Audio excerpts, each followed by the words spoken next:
पाठ 25 संगीत, लोक कला एवं फिल्में। हरियाणा सामाजिक व सांस्कृतिक दृष्टि से धनी राज्य है। प्राचीन समय से ही ये बहुरंगी संस्कृति का प्रमुख केंद्र रहा है। यहाँ का जीवन थोड़ा संघर्षमय भी है। यहाँ के लोग बड़े स्वाभिमानी और संघर्षशील हैं। राज्य के लोग स्वभाव से सरल, स्पष्टवादी, उद्यमी और परिश्रमी हैं। इस राज्य के निवासी मेहनत और निष्ठावान होने के साथ साथ ही उनका जीवन सादा और उच्च कोटि का है। संगीत कला।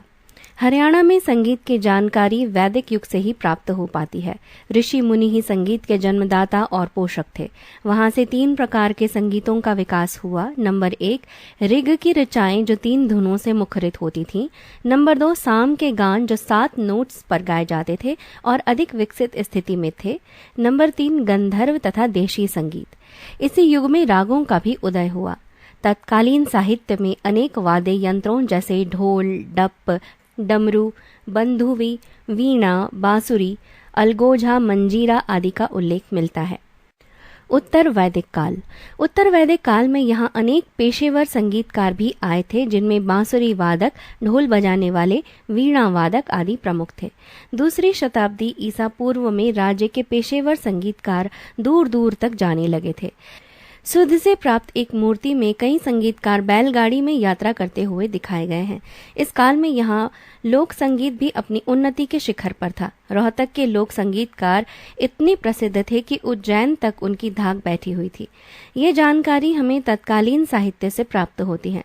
9वीं शताब्दी की अग्रोहा से प्राप्त एक ईंट पर सारे गामा पा धा नी आदि अक्षर अंकित हैं, जो ये बताते हैं कि यहाँ इस समय शास्त्रीय संगीत काफी लोकप्रिय था। आम आदमी, कुंभकार तक भी इसमें कुछ दखल रखते थे। ये तथ्य इस समय के बने हुए एक मृद भांड पर अंकित स्वरों से स्पष्ट हो जाता है। पृष्ठ संख्या 245। मध्यकाल। मध्यकाल में पुरानी शास्त्रीय संगीत पद्धति पर फारसी संगीत का प्रभाव दिखाई दिया। इसके अतिरिक्त लोक संगीत और गैर शास्त्रीय संगीत का भी असर हुआ। इन सम्मेलनों के कारण उत्तरी संगीत की परंपरा विकसित हुई, जिसके अंतर्गत ध्रुपद, धमार, ख्याल, ठुमरी, तराना आदि का विकास हुआ। मध्यकाल में हरियाणा के संगीतकारों में महात्मा सूरदास का नाम अग्रगण्य है, जो अकबर के समकालीन थे। उन्होंने पहले हरिदास तथा बाद में वल्लभाचार्य से संगीत की शिक्षा ली। शिक्षा की समाप्ति के बाद वल्लभाचार्य ने उन्हें मथुरा के श्रीनाथ मंदिर का प्रधान कीर्तनकार नियुक्त किया, जहां उन्होंने अपने आराध्य श्री कृष्ण पर अनेक पदों की रचना की। उत्तर मुगल काल। उत्तर मुगल काल में राज्य में संगीत कला में सुधार हुआ तथा इस काल के कई कलाकारों के बारे में हमें जानकारी मिलती है। इनमें सबसे प्रसिद्ध ख्याल गायक कल्लन खां थे। ये गुड़ियाड़ी कोष्ठक में रेवाड़ी कोष्ठक समाप्त के रहने वाले थे तथा ग्वालियर घराने के सबसे प्रसिद्ध ख्याल गायक होद्द खां के शिष्य थे। कल्लन खां के पुत्र हाफिज खां भी बहुत ऊंचे ख्याल के गायक थे। इन्होंने पहले मैसूर और बाद में इंदौर के दरबार की शोभा बढ़ाई। कल्लन खां का दिल्ली दरबार में बड़ा आदर था। हाफिज खां द्वितीय बहुत बड़े कलाकार थे तथा उमराव खां कोष्ठक में दिल्ली घराना कोष्ठक समाप्त और इनायत हुसैन कोष्ठक में सहसवां घराना कोष्ठक समाप्त के शिष्य थे। ये मैसूर, इंदौर, भावनगर आदि दरबारों की शान बढ़ा चुके थे। अब चल इस काल के ख्याल, तराना, चतुरंग और सरगम के प्रसिद्ध गायक थे। इनके शिष्य तरनस खां को संगीत के क्षेत्र में काफी प्रसिद्धि प्राप्त हुई। अंबाला की जोहराबाई अंबाला वाली प्रसिद्ध गजल गायिका थी। हिसार के पंडित जसरात शास्त्रीय संगीत के क्षेत्र में एक महत्वपूर्ण स्तंभ है। इन्हें स्वर सम्राट की उपाधि प्राप्त है। इस काल में सारंगी वाद्य यंत्र काफी सफल रहा, क्योंकि ये लोक गायकों और जोगियों आदि द्वारा मुख्य रूप से अपनाया गया। लोक संगीत। हरियाणा में लोक संगीत की परंपरा काफी समृद्ध है। एक अनूठी बात यह है कि यहाँ पर गांवों के नाम भी शास्त्रीय रागों पर रखे गए हैं, जैसे दादरी तहसील में भिवानी में सारंगपुर, वृंदावन, तोड़ी, असावरी, मालकोश, हिंडोला, नंदगाम आदि। मुख्य रूप से हरियाणा का लोक संगीत 2 वर्गों में आता है। पहला, शास्त्रीय रूप। इसके अंतर्गत गीतों का वो समूह आता है जो गायन के शास्त्रीय रूप के साथ निकट से संबंध है। ऐसे गीतों के विषय ज्यादातर पौराणिक होते हैं, जैसे 12 मासा, जलमल फत्ता आदि। नंबर 2, देहाती संगीत। इसमें पौराणिक कथाएं जैसे पूरन भगत, कोष्ठक में रागमांद, कोष्ठक समाप्त, आनुष्ठानिक गीत, गाथा गीत आदि आते हैं। समग्र रूप में इसका संगीत सामाजिक घनिष्ठता के अंतः सांस्कृतिक विशेषताओं में बना रहता है। ऐसे गीतों में जय जयवंती, पहाड़ी, भैरवी रागों का उपयोग किया जाता है। अहीरों द्वारा गाए जाने वाले कुछ गीतों में राग पीलू भी उपयोग में लाया जाता है, जिसमें 12 अर्धस्वरकों के साथ ठाठ का इस्तेमाल करते हैं। हरियाणा में लोक संगीत को लोकप्रिय बनाने का श्रेय जोगियों, भाटों और सांगियों को जाता है। लोक वाद्य यंत्र। अनेक वाद्य यंत्र हैं जो लोक संगीत की संगत के लिए अनिवार्य है। मुख्य रूप से ये 3 वर्गों में आते हैं: तंत्री वाद्य, सुशिर वाद्य तथा ताल वाद्य। एक तारा। इस एकल तंत्री यंत्र को उंगलियों से बजाया जाता है। ये 1 मीटर लंबे बांस के टुकड़े का बना होता है, जिसके एक सिरे पर एक बड़ा तुम्बा लगा होता है। लकड़ी के दूसरे सिरे को तुम्बा अनुनादक की खोखली जगह में घुसा दिया जाता है, जो खाल से ढका होता है। ये यंत्र जोगियों, कोष्ठक में भाटों, कोष्ठक समाप्त द्वारा उपयोग में लाया जाता है। 2 तारा। ये 2 तंत्री यंत्र है और ये एक तारा की तरह उसी प्रयोजन को पूरा करता है। बांसुरी। ये प्राचीनतम सुशिर वाद्य यंत्र है, जिसे मुरली जैसे लोकप्रिय नाम से भी पुकारा जाता है। लकड़ी की खोखली डंडी में 7 गोल छिद्र करके बनाया जाता है। पृष्ठ संख्या 246। सारंगी। इस एक तंत्री यंत्र को उस गज के साथ बजाया जाता है जो पशु के बालों की लट को कमान रूपी लकड़ी पर चिपकाकर बनाया जाता है। मुख्य गायक के साथ इस यंत्र का होना अति महत्वपूर्ण है। ये 60 सेंटीमीटर लंबे लकड़ी के एक टुकड़े को खोखला कर बनाया जाता है। समस्वरण के लिए 4 खूंटे लगाए जाते हैं ताकि 12 अर्धस्वरकों के तार तत्व के अनुसार तारों को लगाया जा सके। ये घुमक्कड़ जोगियों तथा स्वांग प्रदर्शन के दौरान उपयोग में लाया जाता है। बीन। इस सुशिर यंत्र को अधिकांशतः सपेरे उपयोग में लाते हैं। खोखली तुम्बी में 2 छोटी लकड़ी की नालियां लगाई जाती हैं। एक स्वर को निकालते हुए मूल स्वर के पृष्ठनाद को बनाए रखती है और दूसरी प्रदर्शक द्वारा स्वर उत्पन्न करने के लिए उपयोग में लाई जाती है। शहनाई। इस यंत्र को विशेष रूप से विवाह के अवसरों पर बजाया जाता है। इस सुशिर वाद्य यंत्र में आधुनिक विशेषज्ञों ने तंत्री वाद्य यंत्र के समान तरलता ला दी है। शंख। मानव को ज्ञात सबसे प्राचीन सुशिर वाद्य यंत्र है। उपयोग में लाने से पूर्व शंख के आधार में इस प्रकार सावधानी पूर्वक छेद किया जाता है कि इसका प्राकृतिक छेद न बिगड़े। इस यंत्र को प्रायः मंदिरों और तीर्थ स्थलों में उपयोग में लाया जाता है। ये केवल पृष्ठनाद उत्पन्न करता है। महाभारत युद्ध क्षेत्र में श्री कृष्ण द्वारा उपयोग में लाए गए शंख को पंचजन्य कहा गया है। ताशा। ये एक पक्षीय मिट्टी का यंत्र होता है जिसे 2 छोटी डंडियों से बजाया जाता है। इसे अनुष्ठानिक अवसरों पर और कभी कभी नृत्य प्रदर्शन करने के अवसर पर भी बजाया जाता है। घंटियां। ये सामान्यतः मंदिरों में आरती और कीर्तनों के समय और अन्य धार्मिक प्रदर्शनों पर बजाई जाती हैं। घड़ा। मिट्टी का घड़ा सबसे सस्ता वाद्य यंत्र है जो विभिन्न अवसरों पर लय को बनाए रखने के लिए बजाया जाता है। घुंघरू। ये नर्तक या नर्तकी द्वारा अपनी टखनों पर बांधे जाते हैं ताकि नृत्य को शक्ति प्रदान कर और प्रभावी बना सके। ये लय उत्पन्न करने में सहायक होते हैं। झांझ। ये कांसे के 2 बड़े गोल टुकड़े होते हैं जो नृत्य या अन्य अवसरों पर धात्वीय ध्वनि उत्पन्न करते हैं। खड़ताल। ये लकड़ी के 2 छोटे टुकड़ों पर लगे छोटे घुंघरू होते हैं और अन्य वाद्य यंत्रों की ताल के अनुसार लय को बनाए रखने के लिए इन्हें एक दूसरे पर मारते हैं। हारमोनियम। हालांकि मूल रूप से हारमोनियम भारत से संबंधित नहीं है, फिर भी हारमोनियम प्रायः सांस्कृतिक प्रदर्शनों में दिखाई देता है। हरियाणा में ये स्वांगियों और भजनियों द्वारा संगत यंत्र के रूप में उपयोग किया जाता है। मंजीरा। ये धात्विक झांझों का एक जोड़ा होता है जिसे लय उत्पन्न करने के लिए प्रयोग किया जाता है। नाथ परंपरा के जोगियों द्वारा अपनी प्रार्थना के दौरान इसका उपयोग किया जाता है। झिल। ये नगाड़ा का छोटा रूप है और इसे छोटी डंडियों से बजाया जाता है। ये हमेशा ही नगाड़े के बाईं ओर रखा जाता है। वास्तव में ये नगाड़े का एक भाग है जो तबले के जोड़े की तरह है। चिमटा। ये लंबे और चपटे लोहे के टुकड़े होते हैं जिन्हें एक तरफ से जोड़ा जाता है, जिन पर छोटी छोटी घंटियां लगी होती हैं। ढोल। ये द्विपक्षीय ढोल है जिसे दो छोटी लकड़ी की डंडियों से बजाया जाता है। ये बेलनाकार लकड़ी के पीपे का होता है जिसे दोनों तरफ से खाल से मढ़ते हैं। इस वाद्य यंत्र की बहुत सी किस्में हैं। ये विवाहों, उत्सवों, कुश्ती प्रतियोगिताओं, नृत्य प्रदर्शनों आदि के अवसरों पर उपयोग में लाया जाता है। ढोलक, ये ढोल का छोटा रूप है जिसे ज्यादातर गुड़गांव जिले के अहीरों द्वारा उपयोग में लाया जाता है।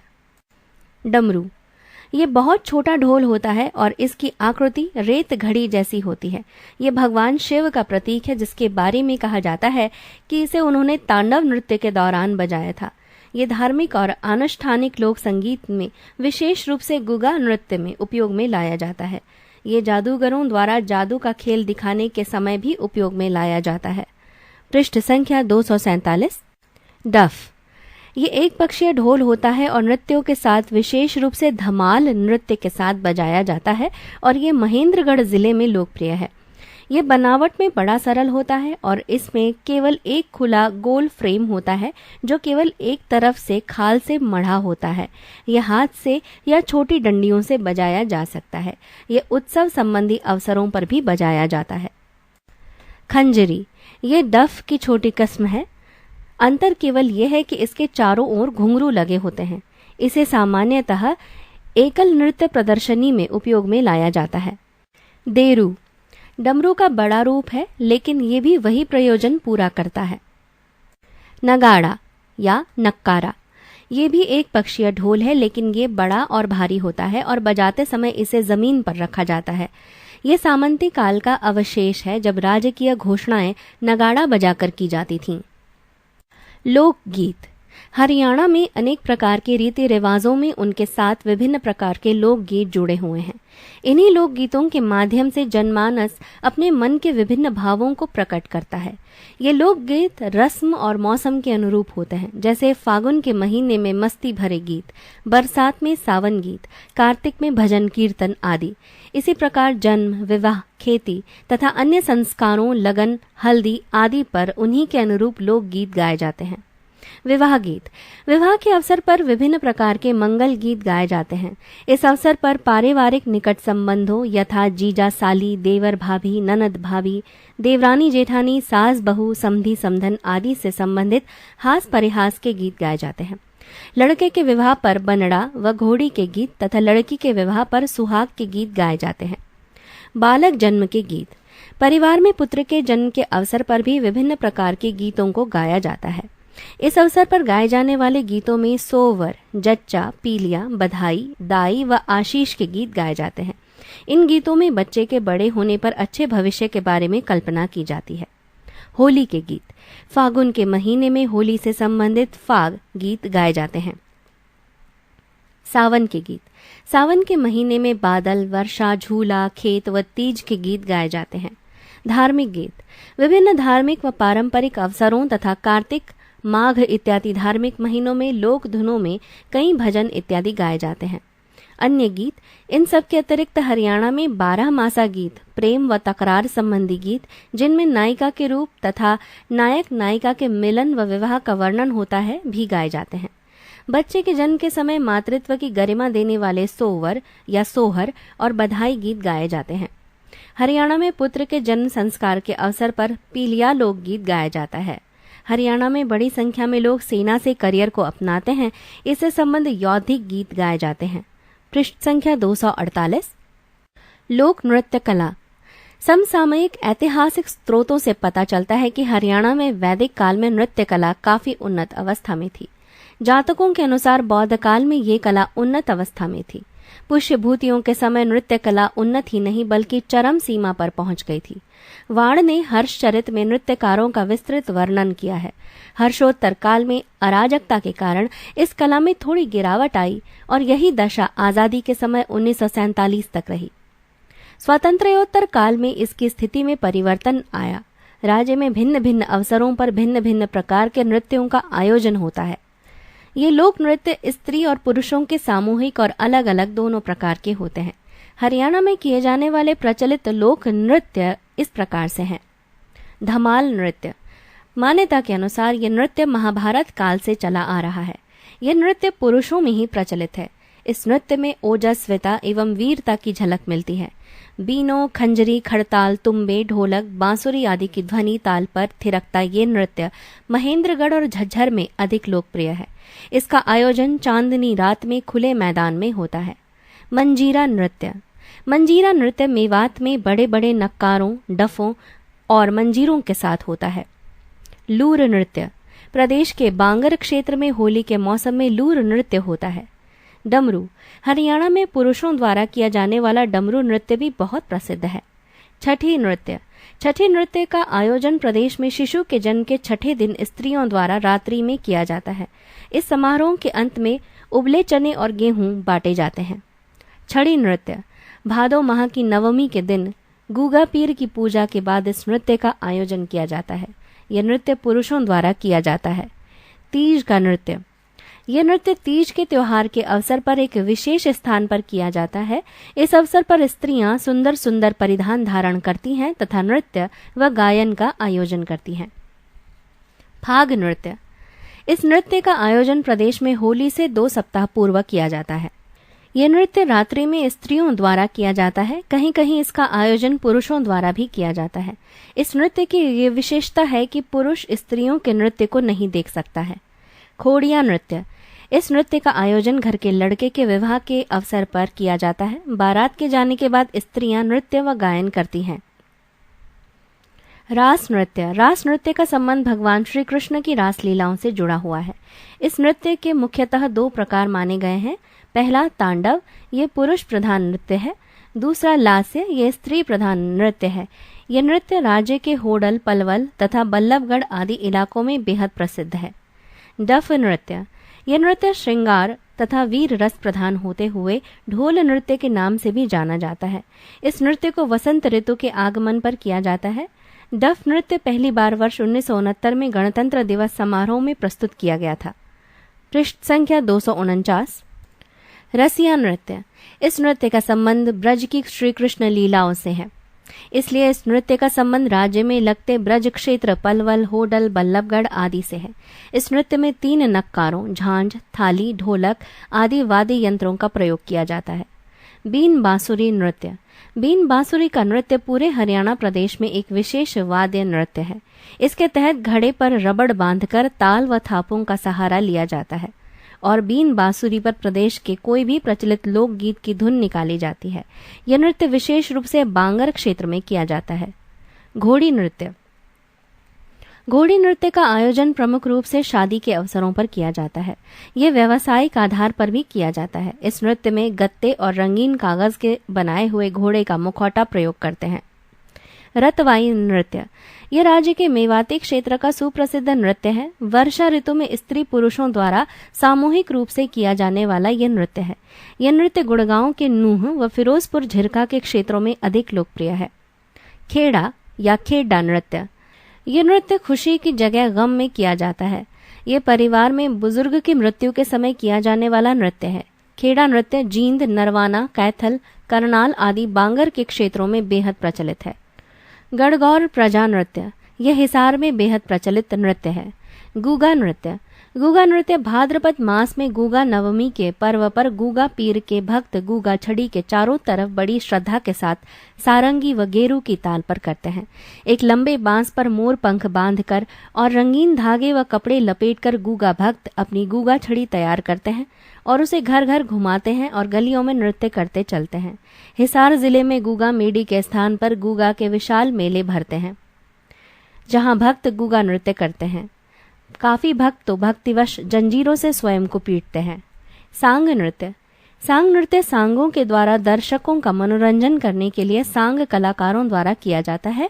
ये वीर रस प्रधान नृत्य है। लोक नाट्य या स्वांग। हरियाणा में लोक नाट्य या स्वांग की परंपरा बहुत पुरानी है।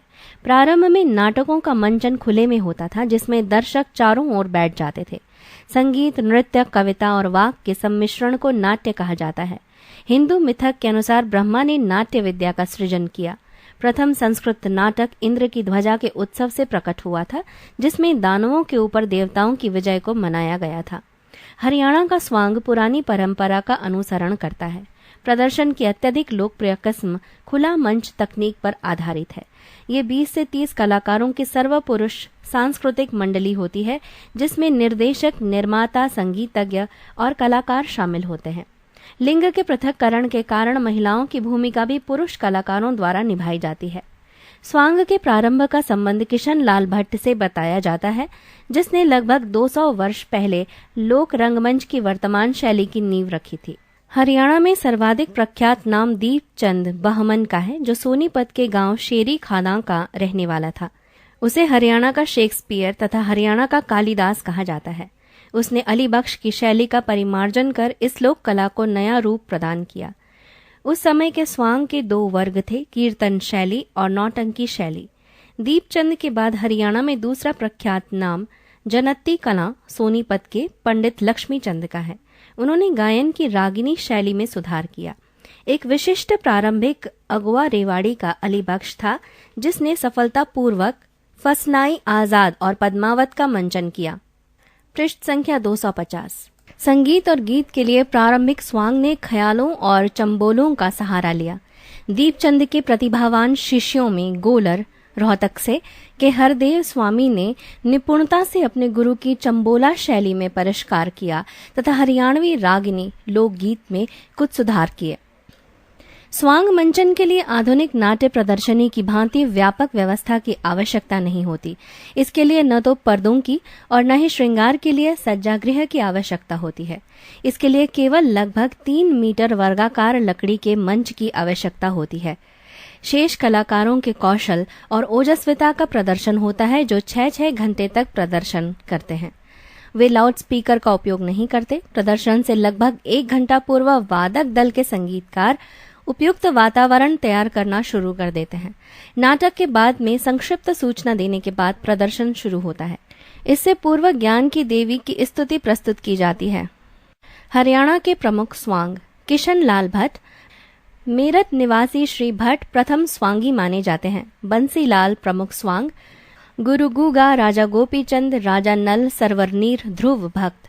अली बख्श खां प्रमुख स्वांग, राजा नल का बगदाव, नल का छड़ाव, फिसाना, अजाइब, पद्मावत, कृष्णलीला, निहालदे, चंद्रावल, गुलब कावली, महाराज शिवदान सिंह का 12 मासा, अलवर का शिफतनामा।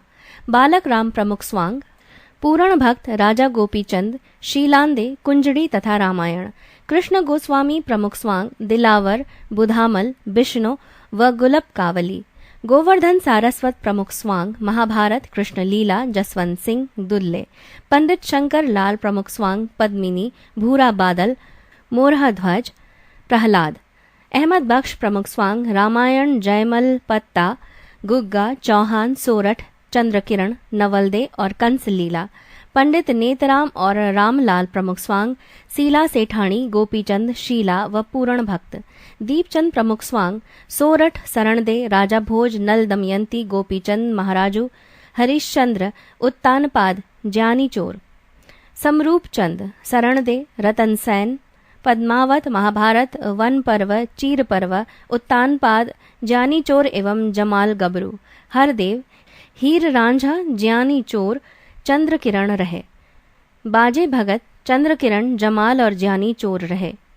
पंडित लखीमचंद, शकुंतला, राजा भोज, गोपीचंद, भरथरी, हरिश्चंद्र, द्रौपदी, चीरहरण, कीचक, विराट, सत्यवान, सावित्री, नल दमयंती, उर्वा, अनिरुद्ध। मांगीराम, कृष्ण जन्म, ध्रुव भक्त, नवरत्न, दुष्यंत, शकुंतला। धनपत सिंह, सांग लीलोचमन, बड़देवी, पूरणमल, ज्ञानी चोर। राम किशन व्यास, शरणदे नाइकी, नल दमयंती, गोपीचंद, रूपकला, जादूखोरी, हीरामल, जमाल। की पॉइंट्स। लोक संगीत नाटक को स्वांग या सांग कहा जाता है। महान लोक वार्ताकार सर रिचर्ड टेम्पल ने 100 वर्ष पूर्व पंजाब की दंत कथाओं का संकलन प्रस्तुत किया था। गणगौर पूजा नृत्य राजस्थान से लगे हरियाणा के गांवों में प्रस्तुत किया जाता है। मेरठ निवासी किशन लाल भट्ट को प्रथम स्वांगी माना जाता है। हरियाणा में 16वीं सदी में रासलीला और रामलीला की शुरुआत हुई। हरियाणा के अग्रोहा से प्राप्त 9वीं सदी की एक ईंट पर सारे गामा पधानी अक्षर अंकित है, जो उस समय शास्त्रीय संगीत की लोकप्रियता के द्योतक हैं। आल्हा। आल्हा नामक लोकप्रिय गाथा मध्यकाल से संबंध है। चंदेल राजा परमल या परमादिदेव के राज दरबार में जगनिक नाम के एक भाट ने आल्हा और ऊदल के वीरतापूर्ण कार्यों का चित्रण आल्हा खंड 1230 विक्रम संवत में किया था। आल्हा गीतों की खोज सर्वप्रथम चार्ल्स इलियट द्वारा की गई थी, जो कभी फर्रुखाबाद जिले उत्तर प्रदेश का कलेक्टर था। आल्हा अधिकतर वर्षा ऋतु के दौरान गाया जाता है। हरियाणा के चौपालों में दर्शकों के सामने गंभीर गुंजायमान स्वर में गाते हुए आल्हा गायक का गहन ओजस्वी और ऊंचा स्वर सामान्य शोर और आवेश में और ऊंचा उठ जाता है। आल्हा की लय कड़ी और इसका पाठ स्फूर्तिदायक होता है और ये उस उतावले गीत की जोरदार रूप को याद दिलाता है जिस गीत से मध्ययुगीन राजपूत योद्धा रणक्षेत्र में आते थे। आल्हा का नायक कर्मठ और उद्दात होता है। वो लंबे लज्जाजनक जीवन से घृणा करता है तथा छोटे समय के ख्यातिदार जीवन को पसंद करता है। वो अपने घर के गौरव के लिए हमेशा अपने जीवन का बलिदान करने के लिए तत्पर रहता है।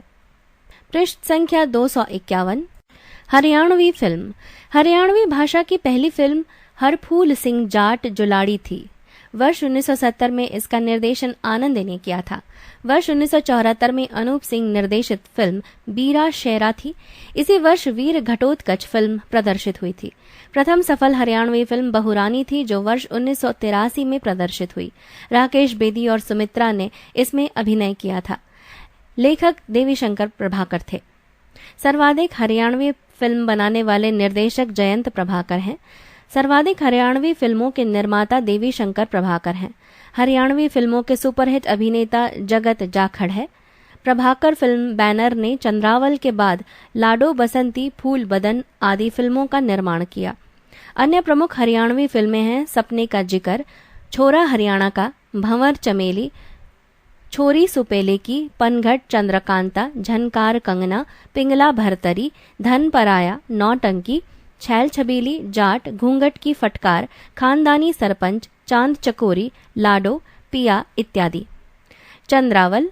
वर्ष 1984 में चंद्रावल प्रदर्शित हुई। इस फिल्म ने हरियाणा, दिल्ली, पश्चिमी उत्तर प्रदेश और राजस्थान के भागों में शोले और बॉबी जैसी कामयाब हिंदी फिल्मों के बॉक्स ऑफिस के सारे रिकॉर्ड तोड़ डाले।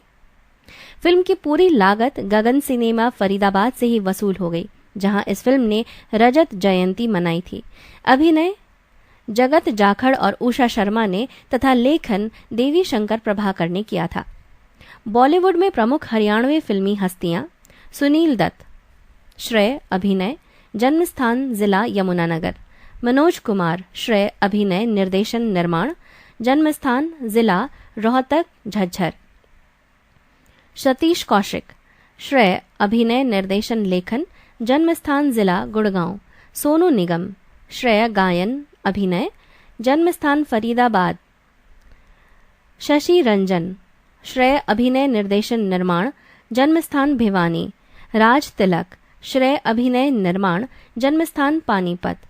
वेद गांधी। श्रेय निर्माण, जन्मस्थान यमुनानगर। सत्येन कप्पू। श्रेय चरित्र अभिनय, जन्मस्थान पानीपत। पूजा बत्रा। श्रेय अभिनय, जन्मस्थान रोहतक। ऋचा शर्मा। श्रेय गायन, जन्मस्थान फरीदाबाद। जसविंदर नरूला। श्रेय गायन, जन्मस्थान रोहतक। अरविंद स्वामी। श्रेय निर्देशन, जन्मस्थान रोहतक। मल्लिका शेरावत। श्रेय अभिनय, जन्मस्थान रोहतक। हिमांशु मलिक। श्रेय अभिनय, जन्मस्थान सोनीपत। जूही चावला। श्रेय अभिनय, जन्मस्थान अंबाला। रणदीप हुड्डा। श्रेय अभिनय, जन्मस्थान रोहतक। मोहित अहलावत। श्रेय अभिनय, जन्मस्थान पानीपत। अश्विनी चौधरी। श्रेय निर्माता निर्देशक, जन्मस्थान रोहतक। सुभाष घई। श्रेय निर्माता निर्देशक, जन्मस्थान रोहतक। अशोक घई। श्रेय निर्माता निर्देशक, जन्मस्थान रोहतक। टीपी अग्रवाल। श्रेय निर्माता निर्देशक, जन्मस्थान सोनीपत।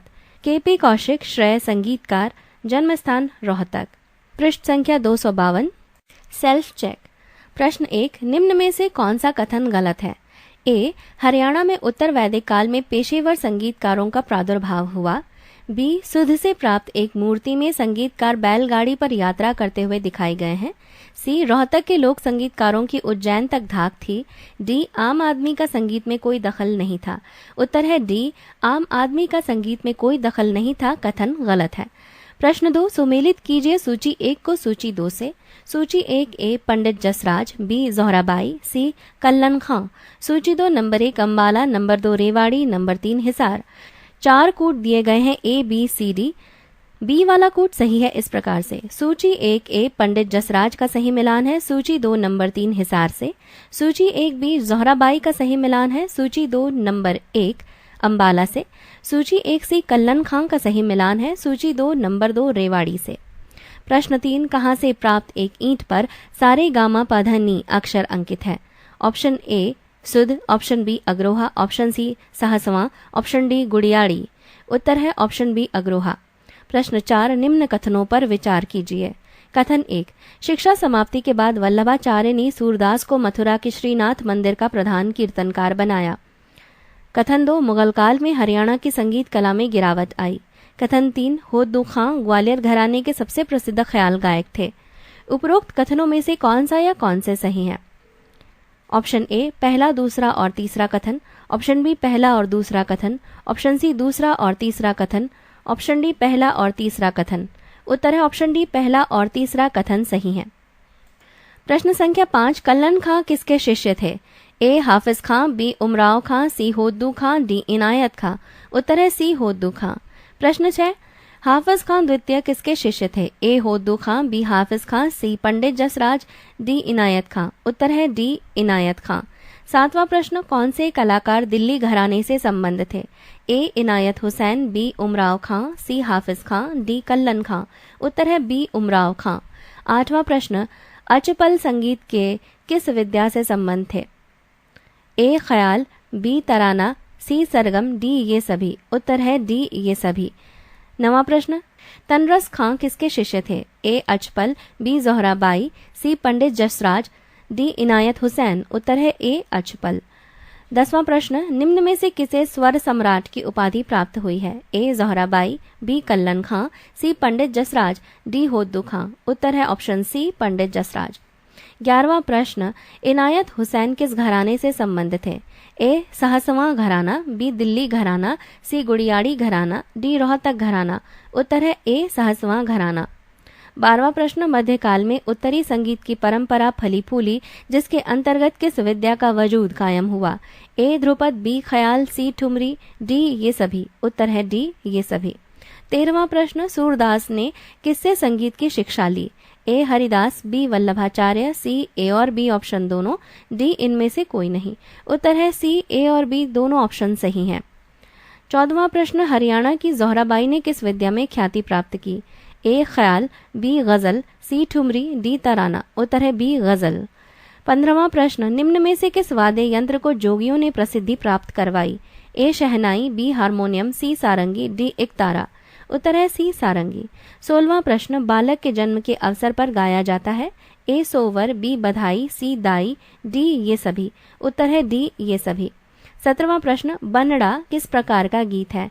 ए विवाह गीत, बी जन्म गीत, सी सावन गीत, डी धार्मिक गीत। उत्तर है ए विवाह गीत।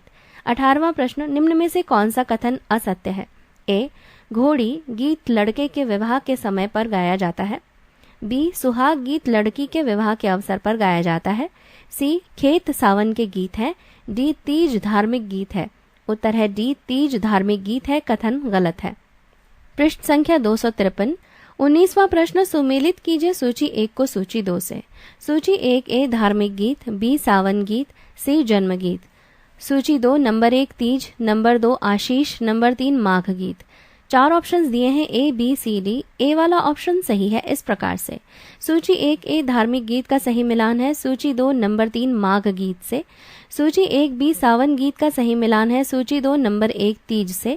सूची 1 सी जन्म गीत का सही मिलान है सूची 2 नंबर 2 आशीष से। प्रश्न संख्या 20, थाल के आकार का खाल से मढ़ा हुआ वाद्य है? ए ढोल, बी नगाड़ा, सी डफ, डी ताशा। उत्तर है सी डफ। 21वां प्रश्न, लकड़ी का मिट्टी का बना परात के आकार का एक ओर से मढ़ा हुआ वाद्य यंत्र है।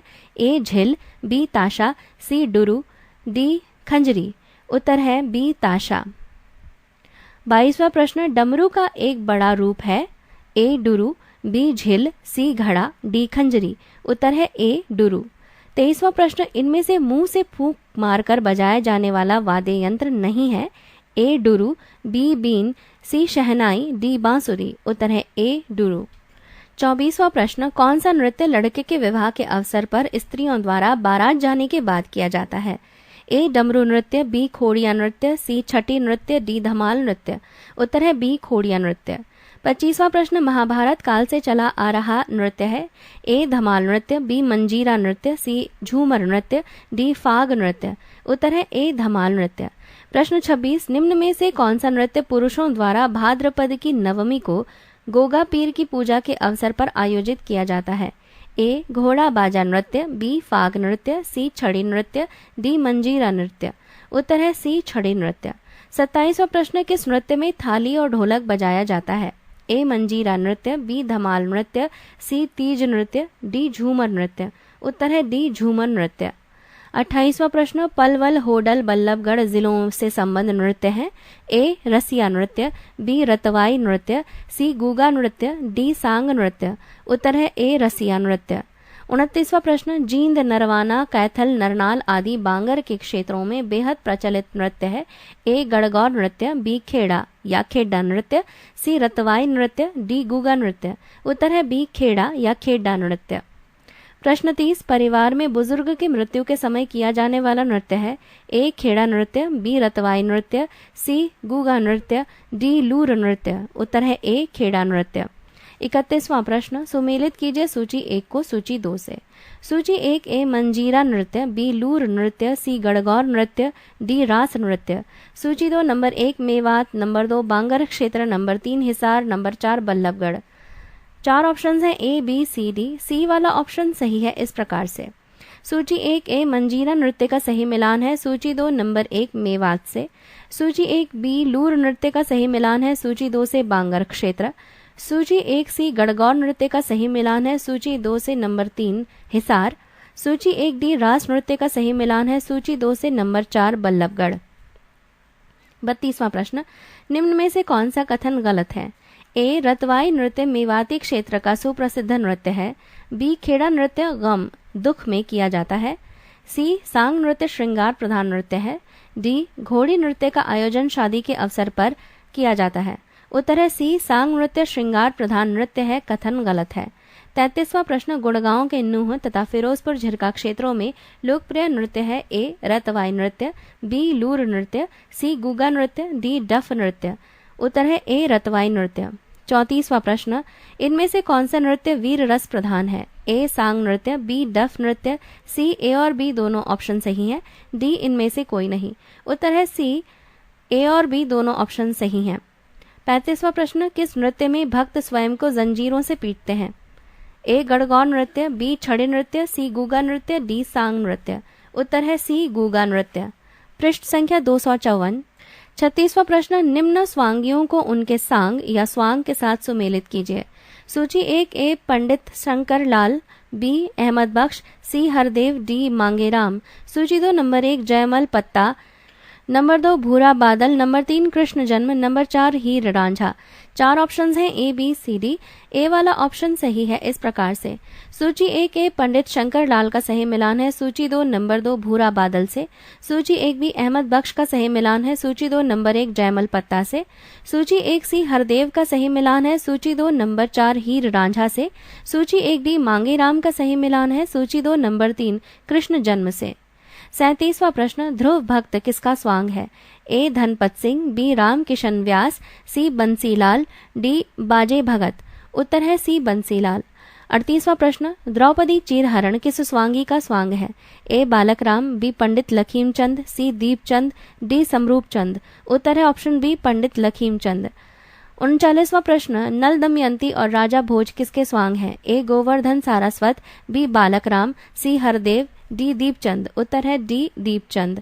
40वां प्रश्न, सांग परंपरा की शुरुआत हुई ए 1680 ईस्वी, बी 1700 ईस्वी, सी 1730 ईस्वी, डी 1760 ईस्वी। उत्तर है सी 1730 ईस्वी। 41वां प्रश्न, डफ नृत्य को कब पहली बार गणतंत्र दिवस समारोह में प्रदर्शित किया गया था? ए वर्ष 1969, बी वर्ष 1972, सी वर्ष 1974, डी वर्ष 1976। उत्तर है ए वर्ष 1969। 42वां प्रश्न, घन वाद्य के अंतर्गत आते हैं ए झांझ मंजीरा, बी इकतारा सारंगी, सी बांसुरी शहनाई, डी ढोलक मृदंग। उत्तर है ए झांझ मंजीरा। 43वां प्रश्न, डफली और ताशा किस प्रकार के वाद्य यंत्र हैं? ए तंतु वाद्य, बी शिशिर वाद्य, सी वितत वाद्य, डी धन वाद्य। उत्तर है सी वितत वाद्य। 44वां प्रश्न, बीन किस वाद्य यंत्र के अंतर आते हैं? ए घन वाद्य, बी शिशिर वाद्य, सी वितत वाद्य, डी तंतु वाद्य। उत्तर है बी सुशिर वाद्य। 45वां प्रश्न, दुष्यंत शकुंतला किसका स्वांग है? ए मांगेराम, बी बाजे भगत, सी अहमद बख्श, डी समरूप चंद। उत्तर है ए मांगेराम। 46वां प्रश्न, सुमेलित कीजिए सूची 1 को सूची 2 से। सूची 1 ए बालक राम, बी राम किशन व्यास, सी दीपचंद, डी पंडित शंकरलाल। सूची 2 नंबर 1 राजा गोपीचंद, नंबर 2 रूप कला, number 3 Sorath, number 4 Padmini. 4 options दिए गए हैं ए बी सी डी, सी वाला ऑप्शन सही है इस प्रकार से। सूची 1 ए बालक राम का सही मिलान है सूची 2 नंबर 1 राजा गोपीचंद से। सूची 1 बी राम किशन व्यास का सही मिलान है सूची 2 नंबर 2 रूप कला से। सूची 1 सी दीपचंद का सही मिलान है सूची 2 नंबर 3 सोरठ से। सूची 1 डी पंडित शंकरलाल का सही मिलान है सूची 2 नंबर 4 पद्मिनी से। 47वां प्रश्न, पहली हरियाणवी फिल्म थी ए चंद्रावल, बी बहुरानी, सी हरफूल सिंह जाट जुलाड़ी, डी बीरा शेरा। उत्तर है सी हरफूल सिंह जाट जुलाड़ी। 48वां प्रश्न, सर्वाधिक सफल हरियाणवी फिल्म है ए चंद्रावल, बी लाडो बसंती, सी प्रेम कला, डी माटी हरियाणे की। उत्तर है ए चंद्रावल। इस पृष्ठ पर सभी प्रश्नों के उत्तर मार्क किए गए हैं जिन्हें प्रश्नों के साथ साथ पढ़ लिया गया है। पृष्ठ संख्या 255।